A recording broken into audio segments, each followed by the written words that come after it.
KSRTC ജീവനക്കാരായ സഹോദരി സഹോദരന്മാരെ, സുഹൃത്തുക്കളെ, നമ്മളിന്ന് KSRTCയുടെ 8 പ്രധാന പദ്ധതികളാണ് ഇവിടെ ഉദ്ഘാടനം ചെയ്യുന്നത്. അത് ഏറ്റവും പ്രധാനപ്പെട്ടത് ഇന്റഗ്രേറ്റഡ് കമാൻഡ് കൺട്രോൾ സെന്ററാണ്. നമുക്കറിയാം, KSRTC സംബന്ധിച്ച് നമുക്കുണ്ടായിരുന്ന 3-4 തടി കേശയും കസേരയും, അവിടെ 4-5 ലാൻഡ് ഫോണുകൾ, അതെടുത്തുകൊണ്ട് കേരളത്തിലെ എല്ലാ കാര്യങ്ങളും പറഞ്ഞ് ശരിയാക്കുന്ന കുറച്ച് ജീവനക്കാരുമായിരുന്നു. ഇന്ന് അതിൽ നിന്ന് മാറിക്കൊണ്ട് കേരളത്തിൽ ഓടുന്ന ഓരോ വണ്ടികളുടെയും നീക്കങ്ങളും കളക്ഷനും, അതുപോലെ അതിൻ്റെ ഇപ്പോഴത്തെ ഓരോ നിമിഷത്തെയും പൊസിഷനും എല്ലാം, അതായത് യഥാർത്ഥ കൺട്രോൾ റൂം എന്ന് പറയുന്നത് എല്ലാം കാണാൻ പറ്റുന്ന, എല്ലാം അറിയാൻ പറ്റുന്ന ഒരു സ്ഥലമാണ്. അല്ല ഫോണിൽ വിളിച്ച് പറയുന്ന കാര്യം മാത്രമല്ല. ഇപ്പോൾ ഇവിടെ ഇരുന്ന് കഴിഞ്ഞാൽ, ഈ കൺട്രോൾ സെന്ററിൽ ഇരുന്ന് കഴിഞ്ഞാൽ ഏതൊക്കെ ബസ് ഇവിടെ ഓടുന്നു, ഏതൊക്കെ ഓടുന്നില്ല, എത്ര ബസ് ഓടി, എത്ര ബസ് ഓടിയില്ല എന്ന് ഈ കൺട്രോൾ സെന്ററിൽ ഇരിക്കുന്നതാണ് അറിയാൻ പറ്റും. ഏറ്റവും ആധുനികമായ ഒരു സെന്റർ. KSRTC പോലെ ഇത്രയും വിപുലമായ, അതായത് 5000-ലധികം വാഹനങ്ങളുള്ള, 4000-ഓളം വാഹനങ്ങൾ ദിവസവും ഓടുന്ന, ജനങ്ങളുമായി ഏറ്റവും ബന്ധപ്പെട്ട് നിൽക്കുന്ന ഒരു പ്രസ്ഥാനത്തിൽ അതിന്റെ നിയന്ത്രണം ആരുടെ കയ്യിലുമില്ല എന്ന് പറയുന്നൊരവസ്ഥ മാറുകയാണ്. അതിന്റെ നിയന്ത്രണം ചീഫ് ഓഫീസിൽ വിരൽ തുമ്പിലേക്ക് കൊണ്ടുവന്നിരിക്കുന്നു എന്ന് പറയുന്നത് ഏറ്റവും വലിയൊരു പരിഷ്കാരമാണ്. നമ്മളെ എല്ലാ കാര്യങ്ങളും ഒരു സ്ഥാപനം നടത്തിക്കൊണ്ട് പോകുമ്പോൾ അവിടെ ആദ്യം വേണ്ടത് അച്ചടക്കവും, സാമ്പത്തികമായ അച്ചടക്കം, ജോലി ചെയ്യുന്നതിനുള്ള അച്ചടക്കം, അവിടെ ഉണ്ടാകുന്ന ഒരു കൺട്രോൾ. ആരാണ് ഇത് നിയന്ത്രിക്കുന്നത്? KSRTC CMD അല്ലെങ്കിൽ അദ്ദേഹത്തോടൊപ്പം പ്രവർത്തിക്കുന്ന ഉദ്യോഗസ്ഥന്മാർ, അവരുടെ വിരൽത്തുമ്പിൽ നിയന്ത്രണമാണ്. ഇന്ന് KSRTC എവിടെ നിൽക്കുന്നു എന്നറിയാൻ നമ്മൾ ആ നിയന്ത്രണം വേണം. അതിന് ഉദാഹരണം ഞാൻ നിങ്ങൾക്ക് പറയാം. KSRTC ട്രേഡ് യൂണിയൻ നേതാക്കളുമായി സംസാരിക്കുക, അവരെന്നോട് പറഞ്ഞു, ഞാൻ മന്ത്രിയായിട്ട് വന്നിട്ട് പറഞ്ഞു, 168 അക്കൗണ്ടുകളുണ്ട്, ഒരുപാട് അക്കൗണ്ടുണ്ട്, എന്താണ് ഇത്രയും അക്കൗണ്ട്, അവരെ എണ്ണം അവർക്കറിയത്തില്ല. അപ്പൊ ഞാൻ അങ്ങനെ FNCO ഷാരിയെ വിളിച്ചിട്ട് പോയി, ഷാരി കണക്കെടുത്തു, 168 അക്കൗണ്ട് ഉണ്ടായിരുന്നു. ഇത് അവസാനിപ്പിക്കണം എന്ന് പറഞ്ഞിട്ട് ഇങ്ങനെ കുറയില്ല, 5, 10, 3 വെച്ച് കുറയും. പക്ഷെ നിങ്ങൾക്ക് ശമ്പളം കൊടുക്കാൻ വേണ്ടി സ്റ്റേറ്റ് ബാങ്ക് ഓഫ് ഇന്ത്യയിൽ നിന്ന് ഓവർ ഡ്രാഫ്റ്റ് എടുത്തപ്പോൾ ഒറ്റ ദിവസം കൊണ്ട് ഞാനിതിനെ ഒറ്റ അക്കൗണ്ട് മാറ്റി. എന്തെന്നാൽ ഈ ഒറ്റ അക്കൗണ്ട് FNCO സംബന്ധിച്ച്, ആ സെക്ഷനിൽ ഇരിക്കുന്ന ഉദ്യോഗസ്ഥരെ സംബന്ധിച്ച് കണക്ക് കൃത്യമായി കാണാൻ പറ്റും. ഈ ഒറ്റ അക്കൗണ്ടിൽ ഇവരെ എന്നും നോക്കേണ്ട കാര്യമില്ല. ഇതിലെന്ത് പൈസ വരണം, ഇതിലെന്ത് പോകുന്നതെന്ന് മാത്രം നോക്കിയാൽ മതി. അപ്പൊ തന്നെ ആ ഒറ്റ അക്കൗണ്ടിലേക്ക് വന്നപ്പോൾ തന്നെ നമുക്ക് വല്ലാത്ത നിയന്ത്രണം കയ്യിലുണ്ട്. നമ്മളിൽ എന്ത് പണമുണ്ട്, അത് എവിടെ ചിലവാക്കാം, എവിടെ ചിലവാക്കണ്ട എന്നൊക്കെ ഉള്ളൂ. നമുക്ക് ഒരുപാട് പ്രശ്നങ്ങളുണ്ട്. നമ്മളിപ്പോൾ ശമ്പളം കൊടുക്കുന്ന മാത്രമല്ല, ഡീസൽ അടിക്കുന്ന മാത്രമല്ല, സ്പെയർ പാർട്സ് വാങ്ങുന്ന മാത്രമല്ല, കഴിഞ്ഞ കാലങ്ങളിൽ നമ്മൾക്കെതിരെ ഇതിനകത്ത് KSRTCയിൽ നിന്നവരും ഇതിന്റെ പുറത്തു പോയവരും കൊടുത്ത ഒരുപിടി കേസുകളുണ്ട്. ഈ ചീഫ് ഓഫീസിലിരിക്കുന്ന നിങ്ങൾക്ക് ലോ സെക്ഷനിലും അടുത്തിരിക്കുന്നവർക്ക് നിങ്ങൾക്ക് അറിയാം, നമ്മളിതിനകത്തിരുന്ന് ജോലി ചെയ്യുന്നു. പക്ഷെ നിങ്ങളെ പോലെ ഇവിടെ ജോലി ചെയ്തവർ പുറത്തു പോയി സംഘം ചേർന്ന് ഈ പ്രസ്ഥാനത്തിനെതിരെ കേസ് കൊടുത്ത വകയിൽ കോടാനുകോടി രൂപ കോടതി ഉത്തരവുകളിൽ നമ്മൾ കേസുകൾ പരാജയപ്പെട്ടു കൊടുക്കാറുണ്ട്. ഒരു ഗ്രാറ്റുവിറ്റി കേസുണ്ട്, 650 കോടി നമുക്കെതിരെ വിധിച്ചിരിക്കുന്നു. ഇതൊക്കെ ആവശ്യമുള്ള കാര്യങ്ങളല്ല. അറിയിക്കേണ്ട സമയത്ത് സത്യസന്ധമായി അറിയിക്കേണ്ടവരെ അറിയിക്കേണ്ട രേഖകൾ കൊടുക്കാത്തത് കൊണ്ടാണ് സംഭവിച്ചത്. തലവേദനകളാണ്. 2700 കോടി രൂപ. നിങ്ങൾ മനസ്സിലാക്കണം, ഞാൻ എന്തെങ്കിലും ഒന്ന് ചെയ്യുന്നുണ്ടെങ്കിൽ ദുഷ്ടതരഞ്ഞാണ്. എന്റെ ജീവിതത്തിൽ അങ്ങനെ ഒരു ദുഷ്ടചിന്തകളാണ്. എല്ലാം വളരെ പോസിറ്റീവായിട്ട് കാണുകയും ഉറക്കെ ചിരിക്കുകയും ചെയ്യുന്നതാണ് ഞാൻ. എനിക്കൊരു തമാശ കേട്ടാൽ പൊട്ടിച്ചിരിക്കും. ഇപ്പൊ ഞാൻ തമാശ പറയാറില്ല, പറഞ്ഞാൽ അതും വളച്ചൊടിക്കപ്പെടും എന്നുള്ളത് ഞാൻ നിർത്തിയതാണ്. എനിക്ക് തമാശ പറയാനും കേൾക്കാനൊക്കെ ഭയങ്കര ഇഷ്ടമാണ്. ഇപ്പൊ രഹസ്യമായിട്ട് തമാശ പറയേണ്ട ഒരു സ്ഥലത്താണ് നമ്മൾ ജീവിക്കുന്നത്. അപ്പൊ നമ്മളെന്താണ്, അപ്പൊ നമ്മൾ സന്തോഷമായിട്ടിരിക്കണമെങ്കിൽ ഈ ഒരു പ്ലസന്റ് ആയിട്ട് ജീവിക്കണം. KSRTC ജീവനക്കാരെ പ്ലസന്റ് ആക്കാൻ വേണ്ടി തന്നെയാണ് ഒരുമിച്ച് ശമ്പളം തരാൻ വേണ്ടി കഷ്ടപ്പെട്ടത്. ഈ ഓവർ ഡ്രാഫ്റ്റ് എടുക്കാൻ വേണ്ടി വളരെ പണിപ്പെട്ടു. 2023 വരെ മുഴുവൻ കണക്കും ഓഡിറ്റ് ചെയ്ത് കൊടുത്തിട്ടാണ് സ്റ്റേറ്റ് ബാങ്ക് ഓഫ് ഇന്ത്യ വന്നത്. നമ്മളെ സംബന്ധിച്ച് 2700 കോടി രൂപ ലോണുണ്ട് വിവിധ ബാങ്കുകൾ. നിങ്ങൾക്കറിയാം, കൺസോർഷ്യം എന്ന് പറഞ്ഞ സംഭവത്തിൽ ബാങ്കുകൾക്ക് ഒരു ദിവസം 1,19 ലക്ഷം രൂപയാണ് നമ്മൾ അടയ്ക്കുന്നത്. കഴിഞ്ഞ വർഷം ഞാൻ മന്ത്രിയായി വരുമ്പോൾ 1,06 ലക്ഷം രൂപ ഉണ്ടായിരുന്നു. ഇന്ന് ആ ടേംസ് ആൻഡ് കണ്ടീഷൻ വെച്ച് അത് 1,19 ലക്ഷം രൂപയായി മാറി. അത്രയും കൂടി പണം നമ്മളൊരു ദിവസം കണ്ടുപിടിക്കേണ്ടി വരികയാണ്. ഈ ഒരു വ്യത്യാസം, ഈ 6-ൽ നിന്ന് 19 വരുന്ന ഒരു വ്യത്യാസം നമ്മൾ എല്ലാ ദിവസവും കണ്ടുപിടിക്കേണ്ടിയിരിക്കും. അധിക ചെലവുകൾ വരെയാണ്. മറുവശത്ത് ഇങ്ങനെ കേസുകൾ പറഞ്ഞ് MACT കേസുകൾ കേസ് വൈകും തോറും 22% പലിശ കയറിക്കൊണ്ടിരിക്കും. അപ്പൊ ഇതിനൊക്കെ ഒരു അവസാനം ഉണ്ടാക്കണ്ടേ? കാരണം MACT കേസുകൾ പറയുന്ന ഒരു സാധാരണക്കാരാണ്. റോഡിൽ പോകുന്ന ആളെ വണ്ടി ഇടിക്കുന്നു, മരിക്കുന്നു, കോടതി 5 ലക്ഷം രൂപ വിധിക്കുന്നു. ആ കോടതി വിധി അനുസരിച്ച് വാങ്ങാൻ അവർക്ക് കഴിയുന്നില്ല. അവർ കൂടുതൽ അപ്പീലിൽ പോകാൻ അവർക്ക് കഴിയില്ല. കാരണം അത്രയും പണം ചെലവാക്കി ഹൈക്കോടതിയുടെ ഒരു അഡ്വക്കേറ്റിനെ വെച്ച് അപ്പീൽ പോകാൻ അവർക്ക് കഴിയില്ല. കാരണം KSRTC ഒരു ഡ്രൈവർക്ക് കഴിഞ്ഞു. ഞാൻ അത്ഭുതപ്പെട്ടു പോയി. KSRTC ഡ്രൈവറോട് പ്ലാസ്റ്റിക് കുപ്പി ഇടരുതെന്ന് പറഞ്ഞതിന് അദ്ദേഹം ഒരു ദിവസം 3 ലക്ഷം രൂപ ശമ്പളം വാങ്ങുന്ന വക്കീലിനെയാണ് ഹൈക്കോടതി ഹാജരാക്കിയത്. ഞാൻ ഞെട്ടിപ്പോയി. സിനിമ നടത്താൻ എനിക്ക് പോലും പറ്റുന്നില്ല. 3 ലക്ഷം രൂപയാണ് അദ്ദേഹം ഒരു സ്ഥലം മാറ്റം റദ്ദാക്കാൻ വേണ്ടി വക്കീലിനോട് 3 ലക്ഷം രൂപ ശമ്പളം വാങ്ങുന്ന വക്കീലാണ്. സീനിയർ അഭിഭാഷകനാണ് KSRTC ബാധിച്ചത്. എന്നാൽ ജയിച്ചോ? അതുമില്ല. പത്രക്കാർ ചോദിച്ചു, ഞാൻ അവർക്ക് കൊടുത്തിട്ടുണ്ട് പകർത്തി. കേസ് എങ്ങനെ ജയിച്ചു എന്നുണ്ടായി. അപ്പോ നമ്മൾ മനസ്സിലാക്കേണ്ടത് അങ്ങനെയുള്ളവരുണ്ട്, ധനികന്മാർ കാണും. കാരണം നമ്മളെ വണ്ടി ഓടിക്കാൻ മടിച്ചിട്ട് മാനസിക രോഗമാണെന്ന് ഇവിടെ എഴുതി തരികയും എന്നിട്ട് അപ്പുറത്ത് ടിപ്പർ ലോറി ഓടിക്കാൻ പോവുകയും ചെയ്യുന്ന ആൾക്കാരുണ്ടായിരുന്നു. മാനസിക രോഗമാണെന്ന് എഴുതി തരാം. എങ്ങനെയാണ് ഒരു ഓഫീസിൽ നിന്ന് വികാസ് ഭവനിലെ DPയെ പറ്റി ഒരു പരാതി കേട്ടിട്ടാണ് തോന്നുന്നത്. ഇങ്ങനെ തന്നെ ജോലി കയറ്റുന്നില്ല. എന്താ കാര്യം? അത് ഞാൻ സൂക്കടിന്റെ ലൈസൻസ് ഇത് കടലാസ് കൊടുത്തിട്ട് സ്വീകരിക്കുന്നില്ല. ഞാൻ നോക്കിയപ്പോൾ വികാസ് ഭവനിലെ ഉദ്യോഗസ്ഥരെ എന്ന് പറയാൻ പറ്റുമോ? കാരണം എന്ന് വെച്ചാൽ മാനസിക രോഗിയാണെന്നുള്ള അപേക്ഷ കടലാസുണ്ട്. മാനസിക രോഗിയെ അവരെ ഓഫീസിൽ നിന്ന് ജോലി ചെയ്യാൻ ഞാനിങ്ങനെ ആ ഉദ്യോഗസ്ഥരോട് നിർബന്ധിക്കും. അപ്പൊ നമ്മളിത് ഈ 2700 രൂപ കടമെടുക്കുമ്പോൾ അത് തിരിച്ചടയ്ക്കണം. നിങ്ങൾ മനസ്സിലാക്കണം, ഈ KSRTCക്ക് കടം കിട്ടാത്ത അവസ്ഥയായിരുന്നു.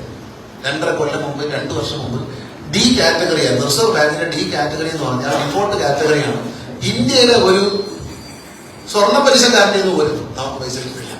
സ്വർണ്ണം പൈസ എടുക്കാൻ പോലും പറ്റത്തില്ല KSRTC. അത് മാറി നമ്മൾ കടങ്ങളെല്ലാം കൃത്യമായി അടയ്ക്കാൻ തുടങ്ങി. കറക്റ്റ് ബാലൻസ് ഷീറ്റ് കൊടുത്തു. C കാറ്റഗറിയിലേക്ക് വന്നു. C കാറ്റഗറിയിലേക്ക് വന്ന് നമ്മൾ 100 കോടി രൂപ ഓവർ ഡ്രാഫ്റ്റ് എടുത്താണ് ശമ്പളം തരാൻ. ഈ ശമ്പളം തരാൻ ഓവർ ഡ്രാഫ്റ്റ് എടുക്കുമ്പോൾ സർക്കാർ 50 കോടി രൂപ കൊടുക്കുന്നുണ്ട് എല്ലാ മാസം. അത് സമയത്ത് കിട്ടാത്തത് കൊണ്ട് പലിശ ഇനത്തിൽ നമുക്കൊരു 50 ലക്ഷം രൂപ അധികം ചെലവാകും. ആ പൈസ സർക്കാർ തരത്തില്ല, നമ്മൾ കണ്ടെത്തണം, KSRTC കണ്ടെത്തണം. അപ്പൊ ചില നടപടി എടുക്കേണ്ടി വരും. അത് എടുക്കാതെ പറ്റില്ല. അത് ചെലവ് കുറയ്ക്കാന്നുള്ള നടപടിയല്ല, വേറെ ഒന്നുമില്ല.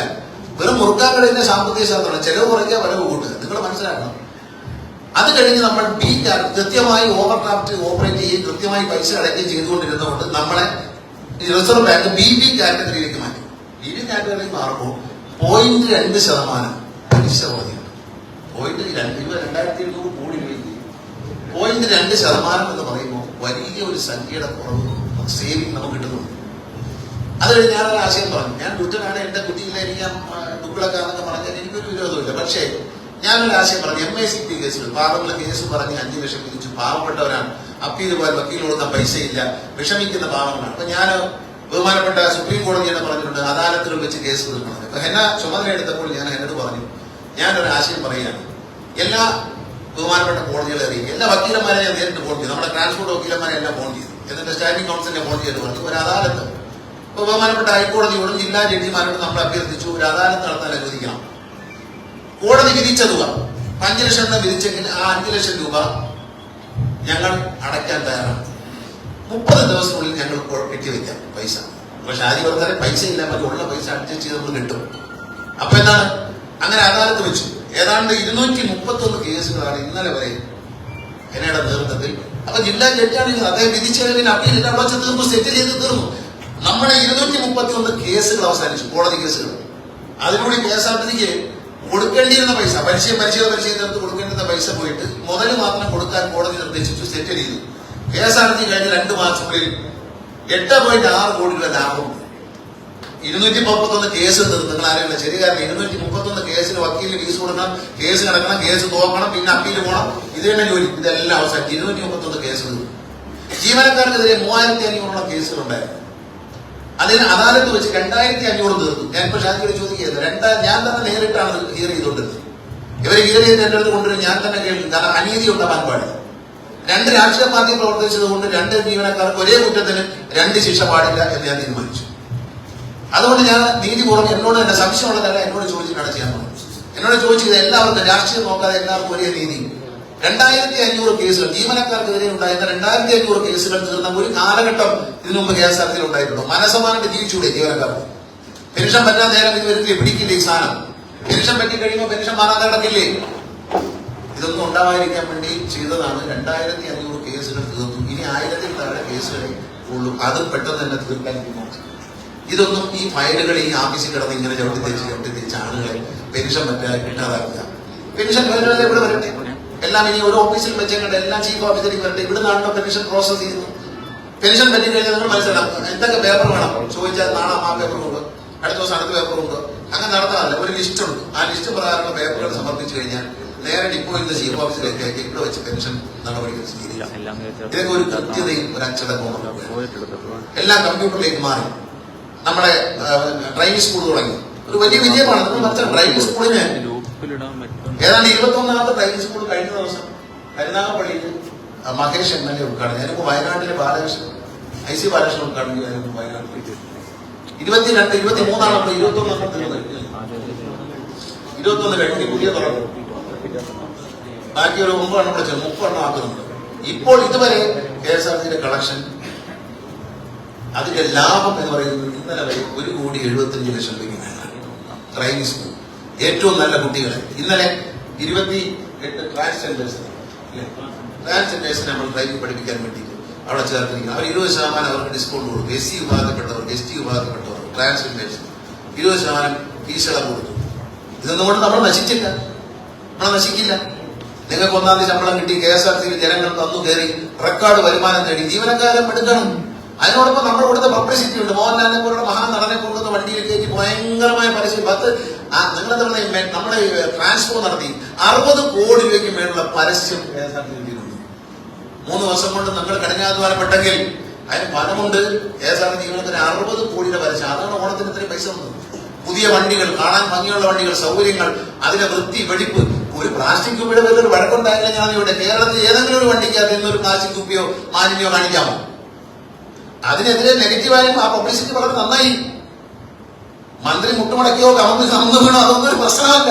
പക്ഷേ അതോടെ നമ്മൾ നന്നായി. നമ്മുടെ വണ്ടികളെല്ലാം വൃത്തിയായി. ഒരു പ്ലാസ്റ്റിക് കുപ്പിയോ ഒരു മാലിന്യോ നമ്മുടെ വണ്ടികളില്ലാതെ ശ്രദ്ധിക്കാൻ ഡ്രൈവർമാരും കണ്ടക്ടർമാരും തയ്യാറാകുന്നു. രാവിലെ വണ്ടി കഴുകി പൂജ ചെയ്ത് മാലയിട്ട് വണ്ടി ഓടിക്കുന്ന ഡ്രൈവർമാരും കണ്ടക്ടർമാരും. അത് ഈ പ്രസ്ഥാനത്തിന്റെ അഭിമാനമാണ്. ആ ചെയ്യുന്ന ജോലിയെ ദൈവതുല്യമായി കാണുന്ന അത്തരം ജീവനക്കാർ ഈ പ്രസ്ഥാനത്തിന്റെ അഭിമാനമാണ്. ഞങ്ങളുടെ 95% മാധ്യമ പ്രവർത്തകരുടെ ബഡ്ജറ്റ് ടൂറിസത്തിന്റെ വിജയം എന്താണ്? ആ വണ്ടിയിൽ പോകുന്ന ഡ്രൈവറുടെയും ആ കോർഡിനേറ്ററുടെയും മാന്യമായ പെരുമാറ്റം. അസൗകര്യങ്ങളില്ലാതെ യാത്രക്കാരെ കൊണ്ടുപോയിട്ട് വരുന്ന ആളുകൾ. സുരക്ഷ. ഞങ്ങളുടെ നാട്ടിലൊക്കെ ചില സഹോദരിമാരൊക്കെ പോകും, തനിച്ചാ പോന്നെ. പൂർണ്ണ സുരക്ഷിതത്വമാണ്. കൊട്ടാരക്കരയിൽ നിന്ന് പത്തനാപുരത്തൊക്കെ പോകുന്നവർ പറയും ഭയങ്കര സുരക്ഷിതത, ഒന്നും അറിയണ്ട. ഇപ്പൊ തമിഴ്നാട്ടിലേക്ക് പോകാൻ തീരുമാനിച്ചു. തമിഴ്നാട്ടിലെ പോയി ഹോട്ടലുകളുമായി സംസാരിച്ച് ഏറ്റവും നല്ല ഹോട്ടലുകൾ, ഏറ്റവും നല്ല പാക്കേജ്, അവിടെ പോയി മുറിയെടുക്കുമ്പോൾ KSRTC 10 കാശ് കിട്ടും. അതിനുള്ള ഏർപ്പാടും ചെയ്തു. നല്ല കടകളിൽ ആഹാരം കഴിക്കാൻ നിർത്താൻ തുടങ്ങി. അന്നും മാധ്യമങ്ങളെ തെറ്റിദ്ധരിപ്പിച്ച് വെറുതെ എനിക്കെതിരായിട്ട്. ഇപ്പൊ എന്താ എല്ലായിടത്തും നല്ല ലേഡീസ്, നിങ്ങൾ യാത്ര ചെയ്യുന്നുണ്ടോ? ലേഡീസിന് ടോയ്ലറ്റ് 2, ജെന്റ്സിന് 2 ടോയ്ലറ്റ്, വൃത്തിയുള്ള അടുക്കള, ഡൈനിങ് ഹാള്, വണ്ടി പാർക്കാനുള്ള സൗകര്യം. ഇതെല്ലാം ഒരുക്കിയപ്പോൾ ഡ്രൈവർക്കും കണ്ടക്ടർക്കും ഫുഡ് ഫ്രീ. അത് മാത്രം മതി. KSRTC 10 രൂപ മതി. പക്ഷേ യാത്രക്കാരെ എണ്ണം കൂടി കുടുംബസമേതം യാത്ര ചെയ്യാം KSRTC. കാരണം നല്ല സ്ഥലത്ത് നിർത്തും, സമയത്തിന് നിർത്തും, നല്ല ഫുഡ് വാങ്ങിച്ചു തരും. ഇതന്നെയാണ് കാരണം. KSRTC ജീവനക്കാരെ പെരുമാറ്റം. കഴിഞ്ഞ ദിവസം കുഞ്ഞിന്റെ കൺസേൺ കറന്നുപോയതിനെ പറ്റി പറഞ്ഞു. ഞാനൊരു കാര്യം തീരുമാനിച്ചിട്ടുണ്ട്. ഇനി ഇത്ര നല്ല കാര്യങ്ങൾ ചെയ്യുന്നവരെ എന്റെ ഓഫീസിലേക്ക് വിളിച്ചിരുത്തി അവർക്ക് ഒരു മൊമെന്റോ കൊടുത്ത് അവർക്ക് ഒരു സർട്ടിഫിക്കറ്റ് കൊടുത്ത് ആദരിക്കാൻ തീരുമാനിച്ചു. ബഡ്ജറ്റ് ടൂറിസത്തിൽ നമ്മൾ പുതിയ പരിപാടി ഇന്ന് തുടങ്ങിയാണ്. Pilgrim tourism. കേരളത്തിനകത്തും പുറത്തുമുള്ള ക്ഷേത്രങ്ങൾ, പള്ളികൾ, മോസ്കുകൾ, ഈ സ്ഥലങ്ങളിലേക്ക് സ്ഥിരമായി നമ്മൾ ടൂറിസം നമ്മുടെ തമിഴ്നാട് ഗവൺമെന്റുമായിട്ട് ഞാൻ സംസാരിച്ചിട്ടുണ്ട്. എല്ലാ സൗകര്യങ്ങളും അവർ ചെയ്തു തരും. പെർമിറ്റിന്റെ പ്രശ്നമില്ല, ഒരു പ്രശ്നമില്ല. നമ്മുടെ തമിഴ്നാട് ചേർത്തുകൊണ്ട് ഇന്ന് ഒരു പിൽഗ്രിം ടൂറിസം ആരംഭിക്കുകയാണ്. കേരളത്തിലെ എല്ലാ ക്ഷേത്രങ്ങളിലും 5 ദേവസ്വം ബോർഡുകളുടെ കീഴിലുള്ള ക്ഷേത്രങ്ങളിലും KSRTC വാഹനത്തിൽ വരുന്നവർക്ക് പ്രത്യേക സൗകര്യം ചെയ്തു കൊടുക്കാൻ നടപടിയെടുക്കാമെന്ന് ബഹുമാനപ്പെട്ട ദേവസ്വം വകുപ്പ് മന്ത്രി അദ്ദേഹമായിട്ട് ഇന്നലെ നടത്തിയ ചർച്ചയിൽ അദ്ദേഹം സമ്മതിച്ചിട്ടുണ്ട്. 5 ദേവസ്വം ബോർഡിന്റെയും പ്രസിഡന്റുമാരെയും അദ്ദേഹത്തിന്റെ സാന്നിധ്യത്തിൽ ഞാൻ പ്രമോദ് ശങ്കർ പങ്കെടുത്തുകൊണ്ട് ഒരു യോഗം അടിയന്തരമായി അദ്ദേഹം ഒരാഴ്ചക്കുള്ളിൽ വിളിക്കാം എന്ന് സമ്മതിച്ചിട്ടുണ്ട്. അപ്പൊ നമ്മുടെ വണ്ടിയിൽ പോകുന്നവർക്ക് ഒരു പ്രത്യേക പരിപാടി, എത്ര തിരക്കുണ്ടെങ്കിലും നമുക്കൊരു പ്രത്യേക ക്യൂടെ കയറി തൊഴുതു പോരാൻ പറ്റുന്ന ഒരു സൗകര്യം നമ്മൾ ഉണ്ടാക്കും. ഗുരുവായൂരൊക്കെ ചെന്ന് കഴിഞ്ഞാൽ ഒരുപാട് സമയം നിൽക്കേണ്ടി വരും. അപ്പൊ നമുക്കൊരു പ്രത്യേക ക്യൂടി കയറി തൊഴുതു വരാനുള്ള സൗകര്യം ചെയ്തു തരാം എന്ന് ബഹുമാനപ്പെട്ട മന്ത്രി പറഞ്ഞിട്ട് ഗുരുവായൂർ ദേവസ്വം ബോർഡ് പ്രസിഡന്റിനോടും ബോർഡ് മെമ്പർമാരോടും ഞാൻ നേരിട്ട്, അഡ്മിനിസ്ട്രേറ്ററോടും ഞാൻ നേരിട്ട് സംസാരിച്ചു. ഈ തിരക്കിനിടയിൽ ശബരിമല അനുസരിച്ച് നമ്മുടെ വണ്ടികൾ വരുന്നവർക്കൊക്കെ സൗകര്യങ്ങൾ പറഞ്ഞിട്ടുണ്ട്. പിന്നെ KSRTC പരസ്യം, അത് നിങ്ങൾ അറിഞ്ഞിരുന്നു. KSRTC പരസ്യം നമ്മൾ ടെൻഡർ ചെയ്തു. കഴിഞ്ഞോളം പരസ്യം എടുത്ത ആളെ ഒട്ടിക്കാൻ സമ്മതിച്ചില്ല. ആവശ്യമില്ലാത്ത ചില പ്രശ്നങ്ങളുടെ പേരിൽ നമുക്ക് 43 കോടി രൂപ. 43 കോടി ചെറിയ സംഖ്യയല്ല. ഇത് ഞാൻ പറഞ്ഞതല്ല, കണക്ക് കൂട്ടിയിട്ട് ട്രാൻസ്പോർട്ടിന്റെ ചുമതല അഡീഷണൽ സെക്രട്ടറി ഫയൽ എഴുതിയാണ് 43 കോടി രൂപ. അതായത് 9.5 കോടി രൂപയ്ക്ക് 5 വർഷത്തേക്ക് ഒരാൾക്ക് ഒരു ആദ്യത്തെ വർഷം 9.5 കോടി രൂപ ഒരാൾ ടെൻഡർ വിളിച്ചെടുക്കുക. അതിനാണ് 2ാം വർഷം അതിന്റെ 10% വർധനയോടെ അടങ്ങണം. 9 കോടി 90 ലക്ഷം രൂപ. അതിന്റെ 10% വർധന കൂടി 2ാം വർഷം. 3ാം വർഷം അതിന്റെ ആ തുകയുടെ 10% വർദ്ധിപ്പിച്ച് അടങ്ങണം. ഒരു കൊല്ലം അയാളെ ഒട്ടിക്കാൻ സമ്മതിച്ചു, എഗ്രിമെന്റ് ഇട്ടില്ല. 2ാം കൊല്ലം അയാൾ എഗ്രിമെന്റ് ഇടാൻ പറഞ്ഞു, ഓടാന്ന് പറഞ്ഞു. എന്തിനാന്ന് പറയാൻ അങ്ങനെ സർക്കാർ സ്ഥാപനത്തിൽ ഇങ്ങനെ ഓടാന്ന് പറയാൻ പറ്റത്തില്ല. പോയി അയാൾ വിടാൻ സമ്മതിച്ചില്ല, അയാൾ വിട്ടിട്ട് പോയി. അയാൾക്കുള്ള പൈസ നമ്മൾ കൊടുക്കേണ്ടി. അങ്ങനെ 1 വർഷത്തെ പൈസ അയാൾ അടച്ചു. 2ാം കൊല്ലം മുതൽ ഇത് കൊടുത്തില്ല. ഈ 4 വർഷം കൊണ്ട് നമുക്ക് നഷ്ടപ്പെട്ടത് 42 കോടി രൂപ. അത് കഴിഞ്ഞ് ഈ സ്ഥിരം വ്യവഹാരക്കാരെ ഒഴിവാക്കി ടെൻഡർ വിളിച്ചു. ടെൻഡർ വിളിച്ചപ്പോൾ അതിന് കേസിന് പോയി. നിരന്തരമായി കേസ് പറഞ്ഞ് അവസാനം നമ്മൾ കേസ് ജയിച്ചു, അവർ തോറ്റു. KSRTC സാധാരണ തോക്കാറാണ് പതിവ്, പക്ഷെ നമ്മൾ കേസ് ജയിച്ചു. അവർ തോറ്റു. 2ാമത് ടെൻഡർ ചെയ്തു, ആരും വന്നില്ല. അങ്ങനെ ഒരു കളി വേണ്ട എന്ന് തീരുമാനിച്ചു. പുതിയ സോഫ്റ്റ്വെയർ ഒന്ന് റെഡി ആയിട്ടുണ്ട്. കേരളത്തിലുള്ള ആർക്കും, ഏതും പുരുഷനോ സ്ത്രീക്കും ആർക്കും 18 വയസ്സ് കഴിഞ്ഞ് ആർക്കും ഇനി KSRTCക്ക് വേണ്ടി പരസ്യം പിടിക്കാം. എംപാനൽ ചെയ്താൽ മതി. ഒരു 5,000 10,000 രൂപ തീരുമാനിക്കും. അത് അടച്ചു കഴിഞ്ഞാൽ എന്റെ പേരുണ്ടാവും. എനിക്കൊരു ഐഡന്റിറ്റി കാർഡ് കിട്ടും. ഞാൻ ഐഡന്റിറ്റി കാർഡ് ഫോട്ടോ വെച്ച് ഐഡന്റിറ്റി കാർഡ് മാറ്റി എനിക്ക് എവിടെ ചെന്ന് വേണമെങ്കിലും പിടിക്കാം. പരസ്യം 1 ലക്ഷം രൂപ പരസ്യം പിടിച്ചുകൊണ്ട് വന്നാൽ ആ പരസ്യം ഒട്ടിക്കാനുള്ള പൈസ അതിന്റെ കൂടെ വരും. ആ പരസ്യം കൊണ്ടുവന്ന് ആ പരസ്യത്തിന്റെ പൈസ നമ്മുടെ അക്കൗണ്ടിലേക്ക് വന്നാൽ ഈ കൊണ്ടുവരുന്ന എംപാനൽ ചെയ്ത ഈ വ്യക്തിക്ക് അന്ന് തന്നെ അതിന്റെ 10% കമ്മീഷൻ. ഇനി കേരളത്തിലെ പരസ്യത്തിന്റെ പേര് പറഞ്ഞ് KSRTC ആരും പറ്റിക്കണ്ട. ആർക്കും ജീവനക്കാരായ നിങ്ങൾക്കും പിടിക്കാം. നിങ്ങളൊരു സ്വർണ്ണക്കടയിലെ പരസ്യം കൊണ്ടുവന്നോ, പഞ്ചായത്ത് മെമ്പർമാർക്കും പിടിക്കാം, രാഷ്ട്രീയ പ്രവർത്തകർക്കും പൊതുപ്രവർത്തകർക്കും സ്റ്റുഡൻസിനും 18 വയസ്സ് കഴിയണം. കാരണം 18 വയസ്സ് ജോലി ചെയ്യാൻ പാടില്ല. അതുകൊണ്ടാണ് സ്റ്റുഡൻസിന്, കോളേജിൽ പഠിക്കുന്ന സ്റ്റുഡൻസിന് ഏതെങ്കിലും ജൂവലറിയുടെ തുണിക്കടയുടെ പരസ്യം പിടിച്ച് KSRTC തരാം. പരസ്യം ഒട്ടിച്ച് ക്യാഷ് നമ്മുടെ അക്കൗണ്ടിലേക്ക് വന്നു കഴിഞ്ഞാൽ ഉടൻ 10% അവരുടെ ബാങ്ക് അക്കൗണ്ടിലേക്ക് ട്രാൻസ്ഫർ ചെയ്ത് കൊടുക്കും. അന്ന് തന്നെ ട്രാൻസ്ഫർ ചെയ്ത് കൊടുക്കും. ഇതാണ് സിസ്റ്റം. അതിനുള്ള സോഫ്റ്റ്വെയർ റെഡി ആയിട്ടുണ്ട്. അതിൽ ഒരു ചെറിയ മിസ്റ്റേക്ക് വെച്ചിട്ട് ഞാൻ എംപാനൽ ചെയ്യണം. കാരണം എല്ലാവരും വന്നെടുത്തോളം പറഞ്ഞാൽ ഒരു കണക്കുണ്ടാവില്ല. ചിലപ്പോൾ പറ്റിപ്പിഴക്ക് നടക്കും നാട്ടിൽ. പക്ഷെ എംപാനൽ ചെയ്ത നമ്മുടെ ലിസ്റ്റ് ഉണ്ട്. നമ്മൾ 1000 പേരെ ലിസ്റ്റ് ചെയ്തിട്ടുണ്ട്. 1000 പേര് കൊണ്ടുവരുന്ന പരസ്യമാണ് 10%. നേരിട്ട് കൊണ്ടുവന്നാൽ അതിനെക്കുറിച്ച് ആലോചിക്കാം. ഒരു കമ്പനിക്കാരൻ നേരിട്ട് വരികയാണ് എന്റെ പരസ്യം ചെയ്യാൻ, അത് നമുക്ക് ഡിസ്കൗണ്ടിന്റെ കാര്യം ആലോചിക്കും. അങ്ങനെ നമ്മളെ തോൽപ്പിക്കാം എന്നാരും വിചാരിക്കില്ല. നമ്മൾ ആ ഐഡിയ ഇല്ലെങ്കിൽ അടുത്ത ഐഡിയ ഇത്രയേ ഉള്ളൂ. നമ്മൾ ഇനിയും പരസ്യം ചെയ്യും. ഇതൊരു പർട്ടിക്കുലർ 12,000 വണ്ടി, 1,000 വണ്ടി ഇതിനു വേണ്ടി മാറ്റി വയ്ക്കും. ഈ ചെറുപ്പക്കാർക്ക്, ഈ പുതിയൊരു ജനറേഷനിൽ ഒരു ഇൻഷുറൻസ് ഏജന്റ് ആകുന്ന പോലെ വേറെ ഒന്നുമില്ല. ഇത് എംപാനൽ കയറുക, ഇൻഷുറൻസ് ഏജന്റിനെ പോലെ പിടിക്കുക, പൈസ അടയ്ക്കുക, പൈസ അടയ്ക്കുന്ന ദിവസം അക്കൗണ്ടിൽ ട്രാൻസ്ഫർ ചെയ്യും. അത് ഈ സോഫ്റ്റ്വെയർ വഴി തന്നെ ട്രാൻസ്ഫർ ചെയ്യും. അതാണ് നമ്മുടെ ഐഡിയ. അത് നമ്മൾ നടപ്പിലാക്കാൻ തീരുമാനിച്ചു. അതിന്റെ സോഫ്റ്റ്വെയർ ഇന്ന് ലോഞ്ച് ചെയ്യാണ്. ഈ പഞ്ചായത്ത് ഇലക്ഷൻ ആയിട്ട് ഞാൻ ഇടയ്ക്ക് ചെയ്തെന്ന് പറയുന്നത് സംഗതി ചെയ്ത് കഴിഞ്ഞിരിക്കുന്നു. അതിന് അവർക്ക് ചേരാനുള്ള അവസരം കൊടുക്കാറുണ്ട്. അത് 2 ദിവസം കൊടുക്കും. പിന്നീട് ഞാൻ പറയുന്ന ഹാപ്പി ലോങ് ലൈഫ് കാർഡ്. നിങ്ങൾക്കറിയാം, KSRTC ജീവനക്കാർ ഓണം ആഘോഷിച്ചു. നിങ്ങൾ ഉത്സാഹത്തോടെ നിൽക്കുകയാണല്ലേ. എന്നെ നിങ്ങൾ കാണുന്നത് ഒരു മന്ത്രിയായിട്ടല്ല, ഒരു സിനിമാ നടനും ഒരു കൂടപ്പുറമായിട്ടാണ് നിങ്ങൾ എന്നെ കാണുന്നത്. നിങ്ങൾക്ക് വേണ്ടി എനിക്കിതുകൊണ്ടൊന്നും നേടാനില്ല. നിങ്ങൾ എന്നെ കാണുന്നത് ഒരു കൂടപ്പുറപ്പിനെ പോലെ, ഒരു സുഹൃത്തിനെ പോലെ, ഒരു മന്ത്രിയായിട്ടല്ല. ഞാൻ നിങ്ങൾക്ക് എങ്ങനെങ്കിലും ഇതിനെ ഒന്ന് കൈപിടിച്ചു വരുത്താനുള്ള ആഗ്രഹത്തോടെ വന്നതാണ്. അതിന് നിങ്ങൾ നൽകുന്ന സഹകരണം അതിഗംഭീരമാണ്. ഇനി ഇടയ്ക്ക് സമരങ്ങളും പ്രസംഗങ്ങളും എനിക്ക് രസമാണ്. അതുകൊണ്ട് ഞാനിപ്പോഴും പറയട്ടെ, എന്റെ ഒരു പോലെ കത്തിച്ചാൽ എനിക്ക് അന്ന് സന്തോഷമാണ്. കാരണം വെച്ചാൽ അത്രയും കൂടെ എന്റെ വാല്യൂ രാഷ്ട്രീയത്തിൽ ഉയർന്നല്ലോ എന്നുള്ളതാണ്. എന്റെ പോലെ കൊണ്ട് തന്നെ ഈ കളർ കുപ്പൊക്കെ കണ്ടുപിടിച്ചൊന്ന് ഇടിച്ച് അങ്ങനെയൊക്കെ വെച്ച് നല്ല സുന്ദരമായിട്ട് കത്തിക്കട്ടെ. അപ്പൊ അത്രയും ഒരാളെ എനിക്ക് വേണ്ടി മെനക്കെടുമ്പോൾ 2-4 പേരെ വേണ്ടി മെനക്കെടുമ്പോൾ ഞാൻ അതിൽ അഭിമാനിക്കുന്നത് എന്നോട് എന്ന് മാത്രം സ്നേഹം ഉണ്ടായിട്ടാണ് ചിന്തിക്കുന്നതാണ്. പിന്നെ കറുത്ത മുടി കാണിക്കുക, ഞാൻ മിക്കവാറും ദിവസം കറുത്തോട് പോയിരുന്നേ, അതും എനിക്കും ഇഷ്ടമാണ്. അപ്പൊ അതൊന്നും എനിക്ക് സന്തോഷമുള്ള കാര്യമാണ്. അതിലൊന്നും എനിക്കൊരു കുഴപ്പമില്ല.